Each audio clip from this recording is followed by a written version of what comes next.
And in a pivotal moment for Lebanon, after weeks of anticipation, the Lebanese government has officially received the American response to the proposal submitted through the U.S. envoy Tom Barak and delivered via the U.S. Embassy in Beirut. The reply includes comments, observations, and what some insiders describe as firm expectations regarding the long-standing issue of weapons, primarily those held by Hezbollah. And according to reports, the U.S. reply may contain a subtle but clear deadline. Lebanon must begin disarmament procedures before the end of this year. As Beirut weighs its next steps, the question looms, is this the beginning of real negotiations or an ultimatum dressed in diplomacy? And I'm Salma Al-Fiqi, and welcome to In Depth.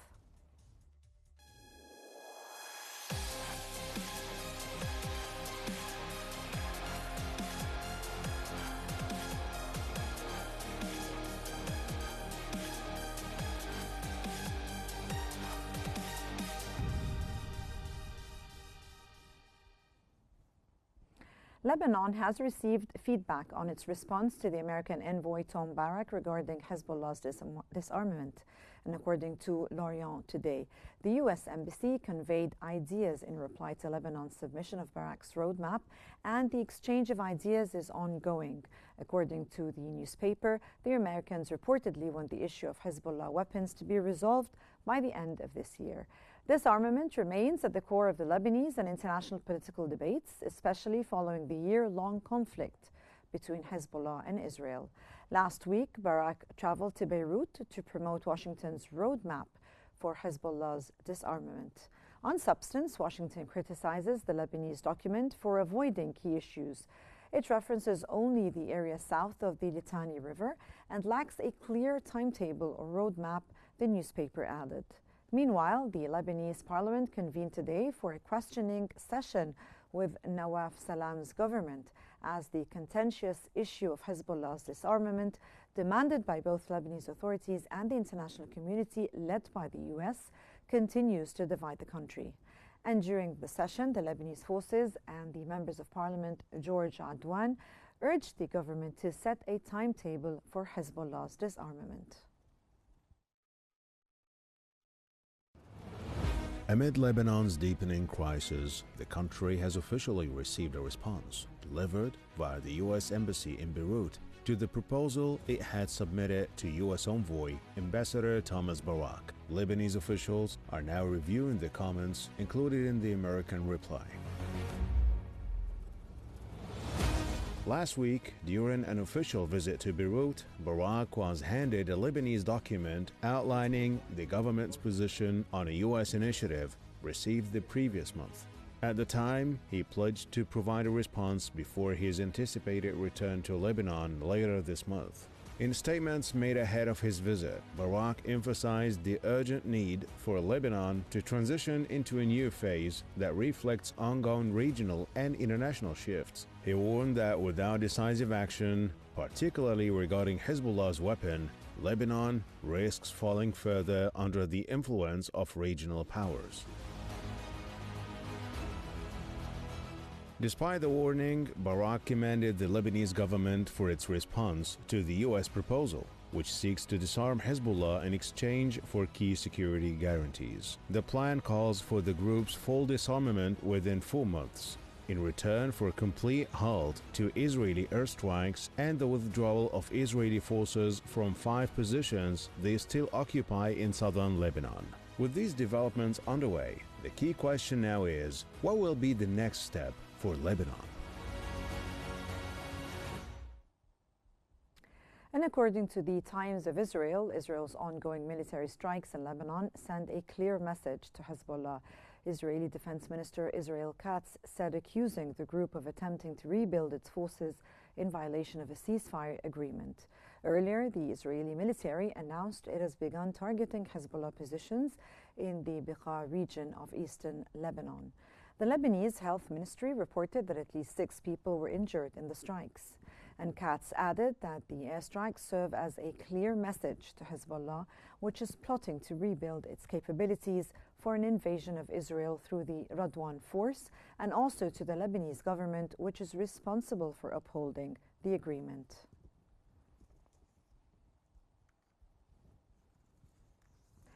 And to better understand the depth of the American response and what it signals diplomatically and how Lebanon's leadership is likely to respond, we are joined today from Beirut by Mr. Michel El-Shamai, the political science professor and writer. And we're also joined from Cairo also by Mr. Ahmed Maharem, the writer and political researcher. And welcome, gentlemen, to In Depth today.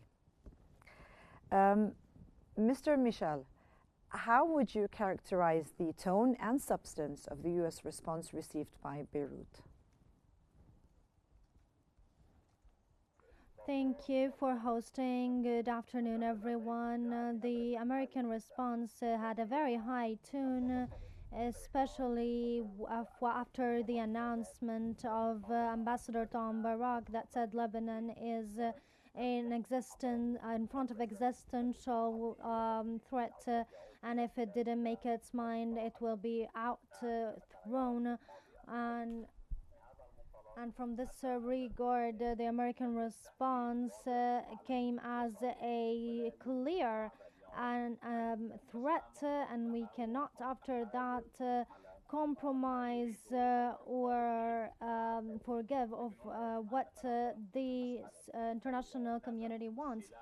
And in regards to illegal disarmament, especially whether from Palestinian camps or Hezbollah or any individual on Lebanese territory, it is a sovereign issue, and Lebanese demand and international community wants something in parallel to what Lebanese want, as Lebanese people don't want any illegal arms, and we have seen altogether what their arms, Hezbollah arms, provided to Lebanon from destruction and hostility to Europe and Western everybody, and for Lebanon to remain on the negotiation tables. Mr. Maharem, let's talk from the Washington's perspective. What do you think is the strategic objective of this message sent to Lebanon? Well, from the Washington or American point, that they would like to help Israel to be in a better position under the circumstances that Hezbollah will not be anymore from now onward to the end of this year till December, that the weapons and the military capacity of Hezbollah can be controlled under the supervision or control of the Lebanese government. This is a very, very complex issue, and I think years ago it's not the first time that America and Israel are trying to put Lebanon in a position that we have to answer this question. It's not only the matter of Hezbollah. Hezbollah have faced very traumatic attacks several times by Israeli, and there is so many good figures of the Hezbollah leaders have already passed away by the Israeli attack, and the citizens of Lebanon are in a very, very, very sensitive situation to answer. Hezbollah is beneficial for us or against us. Apart from that, is a part of the regime of the Lebanese community. But I think very important decision has to be taken by the Lebanese government, Lebanese authorities, to show how much they can control, and they can make a kind of compromise by their influence with Israeli law. The other sensitive question is, does Israel or America are trying to do that in order that under any circumstances they can say that still Hezbollah is around, or still other, from their point, that military organizations, according to America and Israel, are considered as terrorists. This is very, very sensitive matter. Mr. Michel, is there indeed, do you think, a deadline to limit weapons possession exclusively to the Lebanese state by the year's end?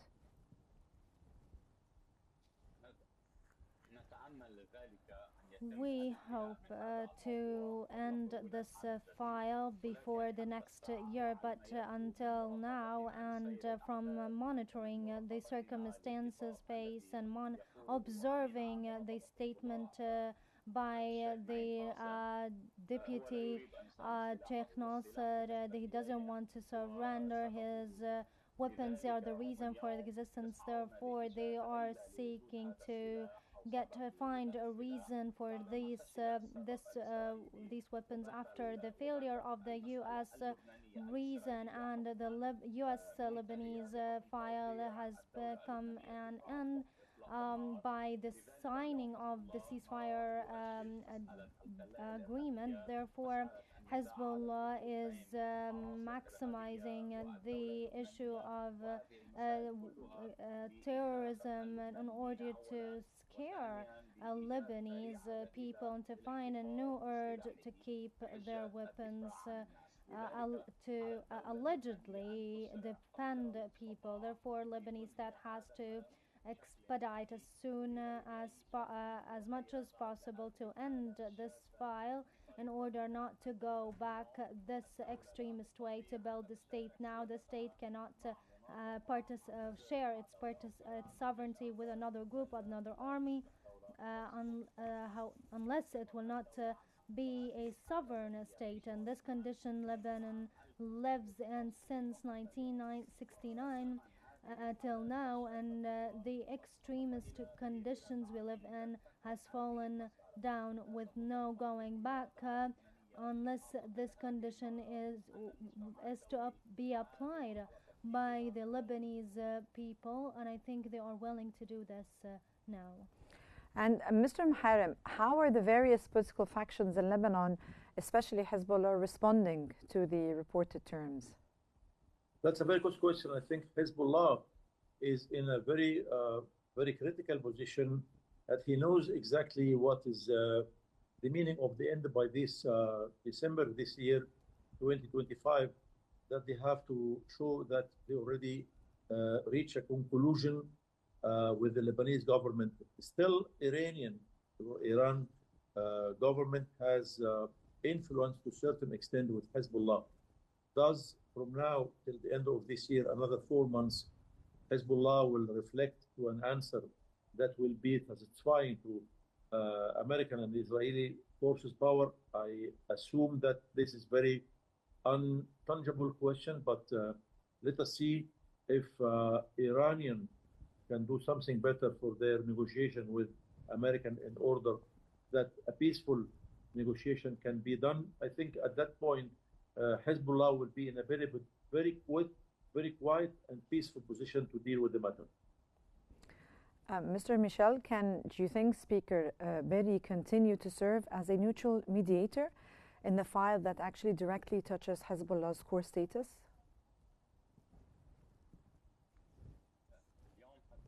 Today, Hezbollah is an ally with the Berry state, and I don't think that he will seek easily to end this file unless faced by a great pressure by the U.S. And international community. I mean, here, if it was put on the sanctions list, if he was put on the sanction list, therefore there will be a potential to come around, knowing that they are trying to go around it,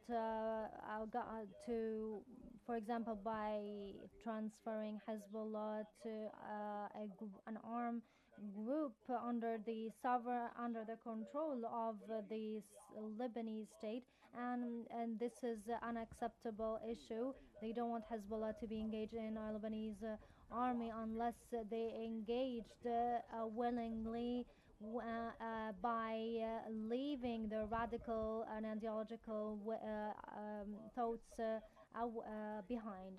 And in regards to what Speaker Nabih Berri said, I don't think that he is able to leave their strong alliance with Hezbollah, and even if he is exposed to certain pressure until now, but we are waiting. And in my opinion, this is my personal opinion, this is not information, I don't think that Speaker will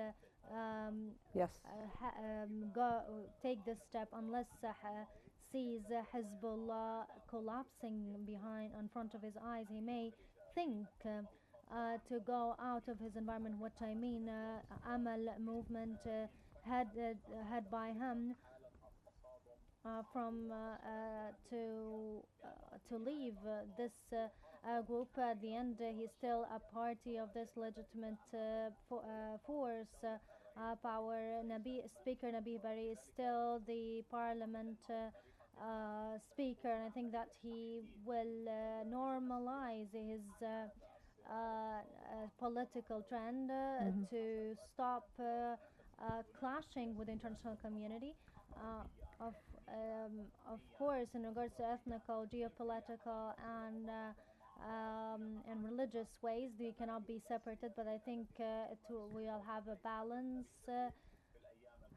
in the upcoming days. Okay, Mr. Muharrem, do you see any space for internal consensus around the compromise, maybe, such as separating Hezbollah's political and military wings, do you think?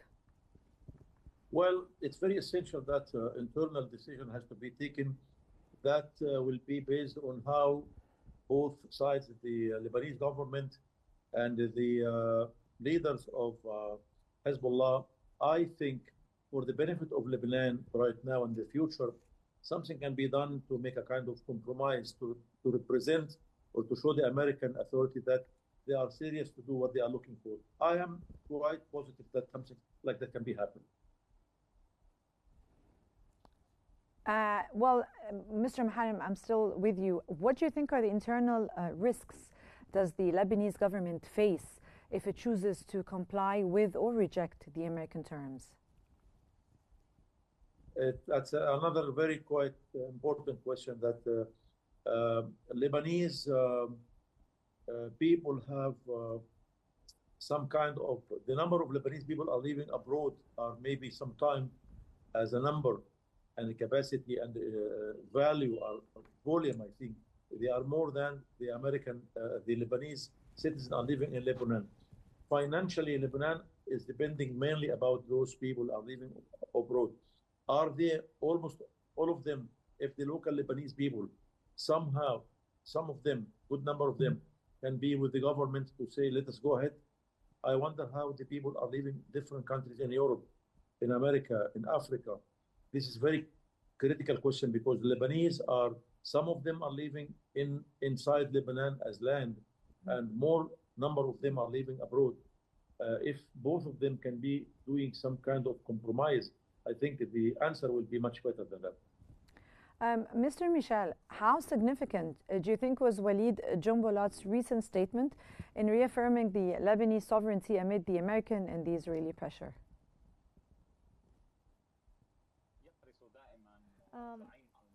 The prominent Lebanese Jews political leader Walid Jumblat is always keen on sovereignty issue, driving from his belief that Lebanese state, especially in these days, is very important because he realizes and very clearly, especially after the clashes took place in Sueda, that he realizes that there is no guarantee unless there is a sovereign state, independent state voice from this regard. He supports Lebanese state and the sovereignty issue when participation, the unification of weapons, this illegal disarmament to build this state and to regulate state institutions. This is Walid Jumblat's view, the Druze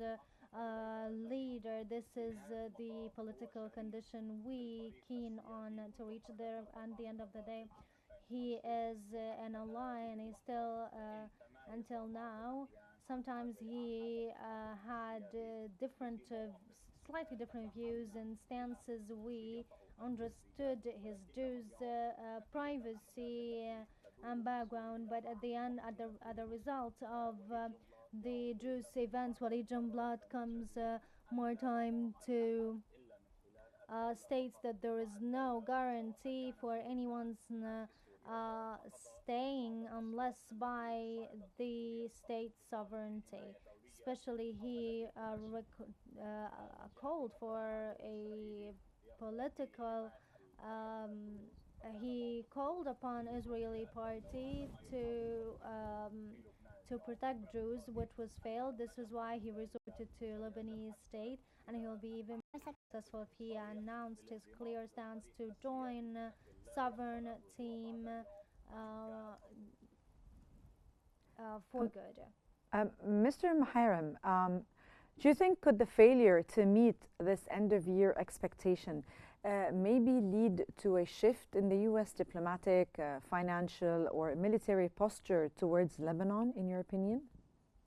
I think so. That's why it's very essential that the answer of this kind of negotiation has to come up with a very positive answers by all sides to convince that America can convince Israel as well that Lebanon is capable to deal with the matter in a very diplomatic and influential to represent that the Lebanese authority are capable to represent the country, and Hezbollah has to do something different than what you used to do previously. This is very important. I think government of Lebanon will be capable to do that, hopefully in the near future.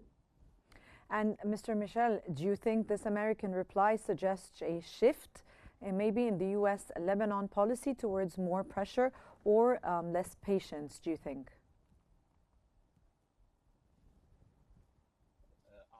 I think today the pressure will escalate even more especially after the last statement that Sheikh Naim Qasim announced Hezbollah stances from declining disarmament, and he's trying to play as a mediator to receive consensus compromise between the international demands from one side and to preserve their existence, whether socially or military. But all of these attempts are failure, and we are moving towards even more pressure unless the new regime in Lebanon applies the constitutions and international situations since 1556 resolution stipulating clearly militias disarmament and all illegal arms,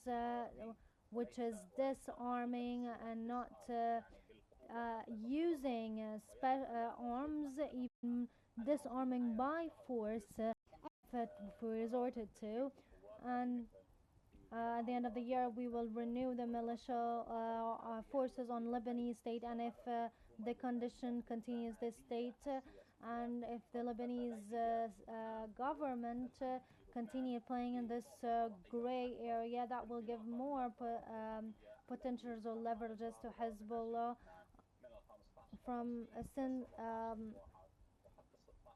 since all the resolutions 1556 and 1856, which stipulates the control between Israel and Lebanon. From this regard, Lebanon will expose even more pressure, and it may not receive any support to rebuild their countries, their homes, as a result of Hezbollah's destruction because of the war against Israel. Only Lebanese state is responsible to face is the enemy, and if the country collapsed, all of us will transfer to groups to combat any attacks against Lebanon. In order to preserve sovereignty, we have to. Let me move to Mr. Muharrem, and I want to go back to Europe. What role do you see for France or the EU in either mediating or pressuring a settlement? I think France and the European Union are more close to Lebanese situation, and they are more concerned, more American and other sides in the world. So the pressure can be happened from the European Union and France to convince Lebanese authorities that something can be done with the delegations and negotiations that in order to apply what America is trying to do. I think the diplomat of France, especially the president of France and most of the European leaders, can do something very positive in that regard to assist the Lebanese government to deal with the matter in order to not to lead the matter to go out of the control and to achieve kind of success to be sure that Lebanese will be in a better position. Yes. And Mr. Michel, the American envoy, Ambassador Tom Barak, reportedly warned of an existential threat to Lebanon if the weapons issue isn't resolved. How should we interpret that warning?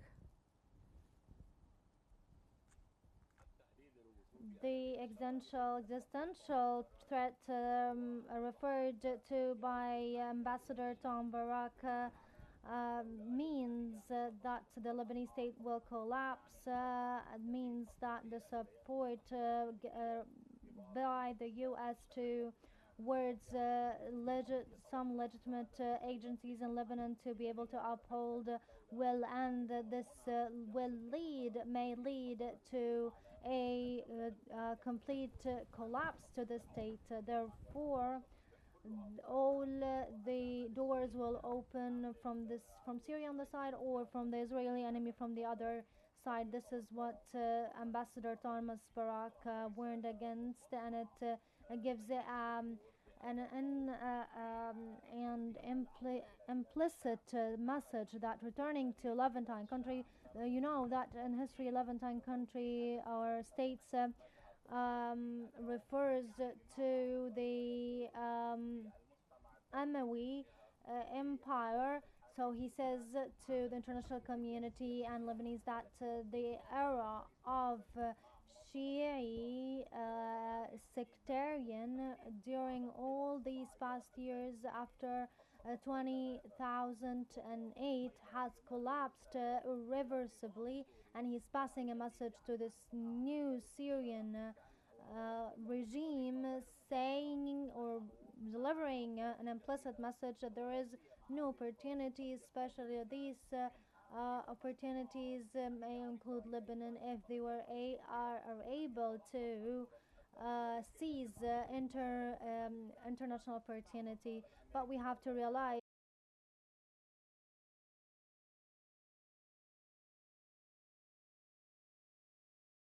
we will not be reversible. We will not leave our we will stand our grounds regardless of our threats. Long live Lebanon. Long live Lebanon. Mr. Muharrem, Israel's defense minister today stated that Israel's ongoing military strikes in Lebanon, they send a clear message to Hezbollah. How could the U.S. want the Lebanese government to resolve the issue of disarmament while Israel is still keeping on its attacks and assault and violating? I think we are used to hear such a kind of statement from the Israeli government and Israeli military power.